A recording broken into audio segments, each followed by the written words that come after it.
Today we're going to talk about taking a big step out of playing those traditional pentatonic box patterns that we've always played. Now, if you've ever felt stuck in one position, like your solos sound like scale exercises instead of music, diagonal pentatonics might be the missing link you're searching for. In this video, I'll show you 5 major benefits of using diagonal pentatonic shapes instead of traditional box patterns. And by the end, you'll see how this approach completely opens up your fretboard for smoother, more melodic, and interesting playing. By the way, if you're just getting started with soloing, make sure to download my free beginner soloist handbook that I've put together. It's packed with all sorts of scale shapes and arpeggios and reference materials so that you have it all in one place. The link is in the description below.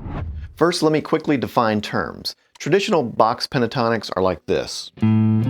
This is box 1 of A minor pentatonic.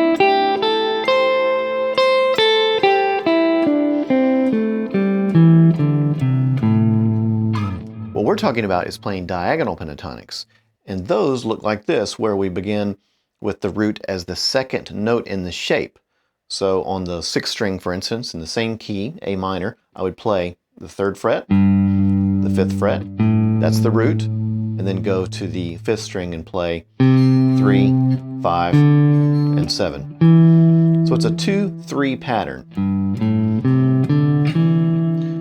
And it's called diagonal because it's moving across the fretboard like this. Let's talk about the 5 benefits of these diagonal pentatonics. Benefit number 1, freedom across the neck. Box patterns are great for beginners, but they tend to keep you trapped in one small area, usually 3 or 4 frets wide like I just played. It can look like this when you jam.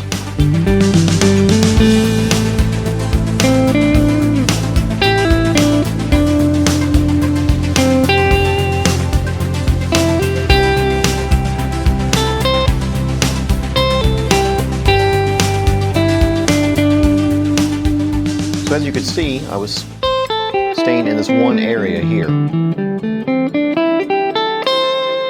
Diagonal pentatonics, on the other hand, connect those boxes. Instead of thinking vertically up and down the neck like this, you start thinking along the neck.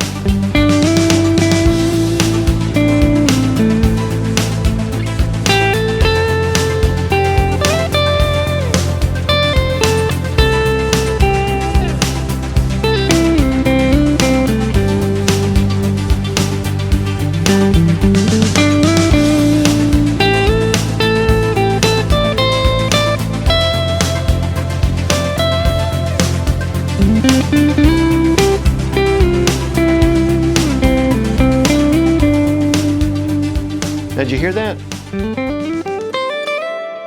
The smooth glide between those positions, that's the sound of freedom. It makes your solos flow instead of feeling stuck in that one spot. I was able to think a little bit more freely on the fretboard and move around comfortably. And yes, I did add maybe 1 extra note in there, but that's something we'll cover as one of the benefits of these shapes as well. Benefit number 2, more melodic phrasing. When you play diagonally, you're not just climbing up and down a box, you're tracing melodic lines that naturally connect higher and lower ranges of notes.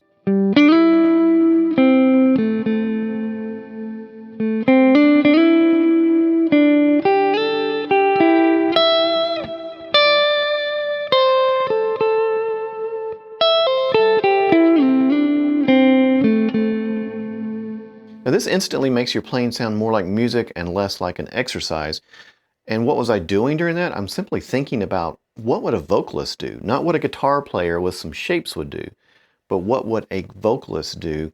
And for me, that kind of exercise in becoming a vocalist on the guitar really helps outline cool phrases. Benefit number 3, smoother transitions between keys. Now, if you jam over songs that change keys or move between sections, diagonal pentatonics make it easy to shift keys. Because you're already moving horizontally, transposing or connecting to a new position just means adjusting your starting point slightly.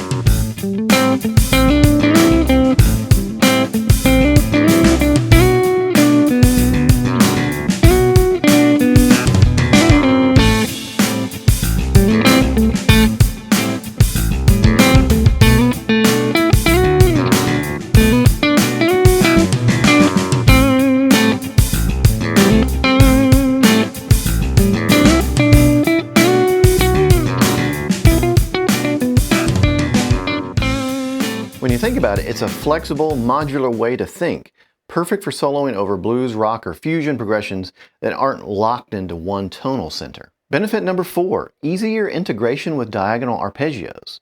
Now, the diagonal layout helps you visualize where some diagonal arpeggios sit on the fretboard. So when you want to dress up your pentatonic soloing with extra colors, depending on the chords you're playing over, you already know where those extra notes live. For example, in A minor pentatonic, there's my 5-note pattern. This is a minor 7 arpeggio.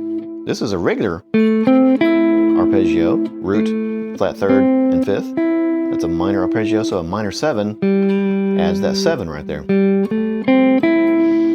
So if I want to change it to maybe a dominant 7, I see that 3rd right there and I just raise that to a major 3rd. And there I have it. Or maybe I change the flat 7 to a major 7. And now I have a major 7 arpeggio. Go back to my pentatonic. So it helps you visualize where those sit inside these shapes. This approach bridges the gap between kind of simple pentatonics and more advanced fretboard harmony, where you can add in colors to your playing. Benefit number 5, it builds real fretboard visualization. Now, when you think diagonally, you're training your brain to see intervals and note relationships across the neck, not just within box shapes. That means you'll better recognize where your roots, thirds, fifths, and sevenths are, anywhere on the fretboard. Just as we were looking at the arpeggios, you can see these intervals better with the diagonal shapes. So once again, this is my flat 7, this is my root, this is my flat 3rd, my 4th, and my 5th. Every time I play that shape, it's the same thing. Flat 7, root, flat 3rd, 4th, and 5th. So it's teaching you these intervallic relationships. For me, when I learned the other pentatonic boxes, I just wasn't thinking in terms of intervals, I was thinking in terms of shapes. But these 5-note patterns that target the root every time as the second note of the shape, for me, it's really helped identify where these intervals sit. And this kind of visualization is what helps guitarists target notes better and hit the ones they want when they want. So again, you can play the shape anywhere. Flat 7, root, flat 3rd, 4th, 5th. Then I play the octave. It's the same thing. Flat 7, root, flat 3rd, 4th, 5th. Same thing here.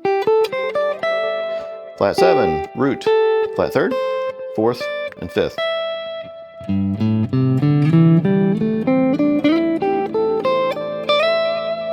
So yes, technically it is still a shape, but it's a shape where you can easily learn the intervals and see them over and over copy and pasted across the fretboard. It's so much harder to know those intervals in the traditional 5 pentatonic box shapes. So to recap, diagonal pentatonics give you freedom across the neck, more melodic phrasing, easy key transitions, integration with diagonal arpeggios, and real fretboard visualization. If you're ready to move beyond box patterns and play more musically, start adding these diagonal paths into your warm-ups and solos. And if you struggle with incorporating arpeggios into your soloing, the diagonal arpeggios I mentioned are actually quite useful and easy to add to your playing. I recently made a video about those diagonal arpeggios, and you can watch it next right here.